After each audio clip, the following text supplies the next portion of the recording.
మనం ఈ రోజు ఒక ఆర్థిక మోసం గురించి మాట్లాడుకోబోతున్నాం. ఇది కేవలం డబ్బు పోగొట్టుకోవటం గురించి కాదు. నమ్మకాన్ని, ఆశల్ని, చివరికి మన భవిష్యత్తునే కొల్లగొట్టిన కథ. అదే KIBHO మోసం. ఆ స్కామ్ వెనుక ఉన్న లోతైన కథను ఇప్పుడు చూద్దాం.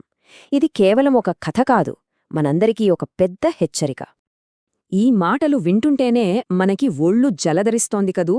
మన మధ్యలోనే తిరుగుతున్న ఒక పెద్ద మోసగాడు. అంటే ఈ మోసం ఎక్కడో అమెరికాలోనో లండన్లోనూ జరగలేదు. మన మధ్య, మన చుట్టూనే జరిగింది. అసలు ఎవరు ఈ వ్యక్తి? ఈ కథ ఎలా మొదలైంది చూద్దాం. ఈ కథలో మన విలన్ బయటకు చాలా సాధారణ వ్యక్తిలా కనిపిస్తాడు. కాని ఆ మామూలు ముసుగు వెనుక ఉన్నది ఒక నరరూప రాక్షసుడు అని చెప్పాలి. మాటలతో మాయ చేస్తాడు, మన మనసులతో ఆడుకుంటాడు. అంతటి ఘరానా మోసగాడు. కీబో అనే కంపెనీ పునాదులు ఇటుకలతో, సిమెంటుతో వెయ్యలేదు. నమ్మకం, ఎమోషన్స్తో వేశారు. అయితే అదొక మంచి ఇల్లు కట్టడానికి కాదు, ఒక పెద్ద మోసపు వల అల్లడానికి. అసలు ఆ వలలో మొదటి చిక్కు ఎలా వేశాడో చూద్దాం పదండి. మోసం చేయడానికి అతను వేసిన ప్లాన్ చాలా సింపుల్, కానీ చాలా పవర్ఫుల్. ముందుగా చనిపోయిన కొడుకు పేరు చెప్పి ఒక ఎమోషనల్ స్టోరీ క్రియేట్ చేస్తాడు. తర్వాత కేవలం జస్ట్ ఒక 500 రూపాయలతో పొదుపు ఖాతా తెరవమంటాడు. చివరిగా మీ జీవితాన్నే మార్చేస్తాను అని ఒక భారీ ప్రామిస్ చేస్తాడు. అంతే. ఈ మూడు స్టెప్స్తో వేల మందిని తన బుట్టలో వేసుకున్నాడు. ఇక్కడ మనం అందరం గుర్తుంచుకోవాల్సిన ఒక ముఖ్యమైన విషయమేంటంటే, ఆ డబ్బు ఊరికే రాలేదు. అది పేదవాడి కష్టార్జితం, వాళ్ల చెమటతో తడిసిన నోట్లు. వాళ్లు పోగొట్టుకుంది డబ్బు మాత్రమే కాదు, వాళ్ల ఆశలు, వాళ్ల భవిష్యత్తు. ఆ 500 రూపాయలు ఒక చిన్న విత్తనం మాత్రమే.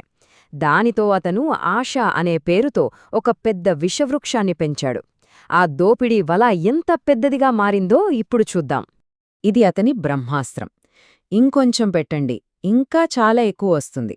మనలో ఉన్న అత్యాశను రెచ్చగొట్టే ఈ ఒక్క మాటతో ప్రజల్ను మరింత పెట్టుబడి పెట్టేలా చేశాడు.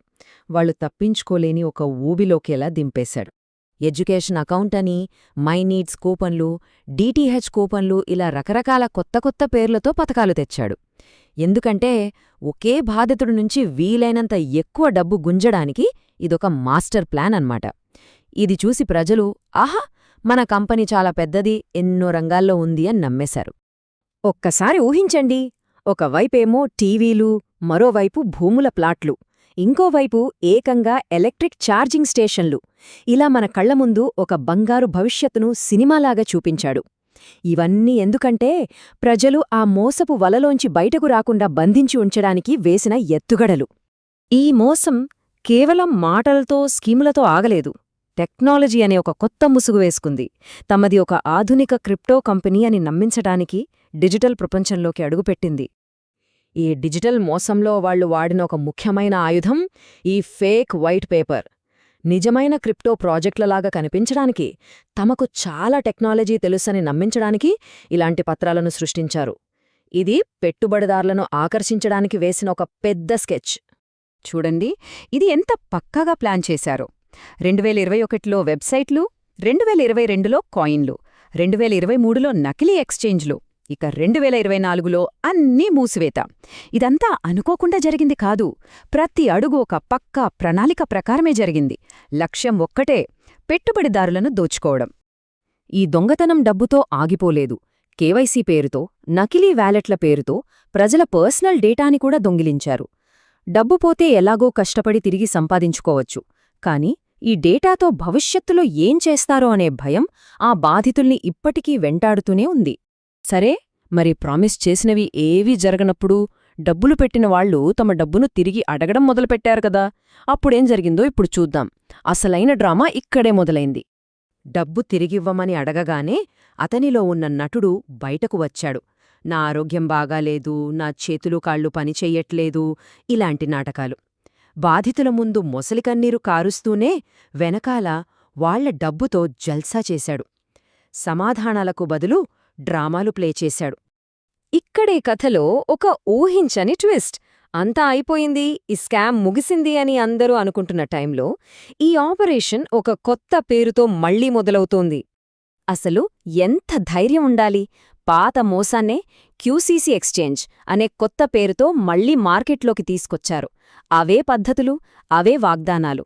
ఈసారి కూడా ఎలాంటి ప్రభుత్వ, ఆర్బీఐ అనుమతులు లేకుండానే ఈ దందా నడుపుతున్నారు. ఇక ఈ మొత్తం నాటకం వెనుకున్న అసలు నిజాన్ని చూద్దాం. ఈ భ్రమ తెరల్ని పక్కకు జరిపి అసలు వాస్తవమేంటో తెలుసుకోవాల్సిన సమయమొచ్చింది.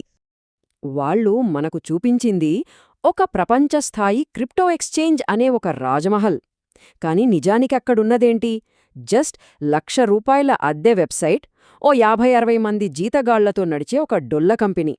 డాడీ అని పిలిపించుకునే వ్యక్తి ఒక దార్శనికుడు కాదు, డబ్బే దేవుడనుకునే ఒక మోసగాడు. ఇది ఈ కథలోని అత్యంత విషాదకరమైన విషయం. ఒకవైపు బాధితులు తమ సర్వస్వం కోల్పోయి ఏడుస్తుంటే, మరోవైపు ఇంకా ఆ మాయలోనే ఉన్న కొందరు జూమ్ కాల్స్లో I love daddy, fantastic daddy అంటూ అతన్ని పొగుడుతూనే ఉన్నారు. ఎంత విచిత్రం గదా! చివరిగా ఒక్క మాట. ఈ మోసగాడి విజయం అతని తెలివితేటల కంటే కూడా మన బలహీనతలకు ఒక నిదర్శనం. ఒక మంచి భవిష్యత్తు కావాలని మనం పడే ఆరాటమే అతని అతిపెద్ద ఆయుధంగా మారింది. ఇది అతని కథ కాదు, మన కథ. ఇప్పుడు ఈ కథ మన ముందు 2 ప్రశ్నలను ఉంచుతుంది. మనం ఇంకా ఎన్ని మోసాలు చూడబోతున్నాం? ఇంకా ఎన్నిసార్లు ఇలా నమ్మబోతున్నాం? దీనికి సమాధానం ఎక్కడో లేదు, మన చేతుల్లోనే ఉంది.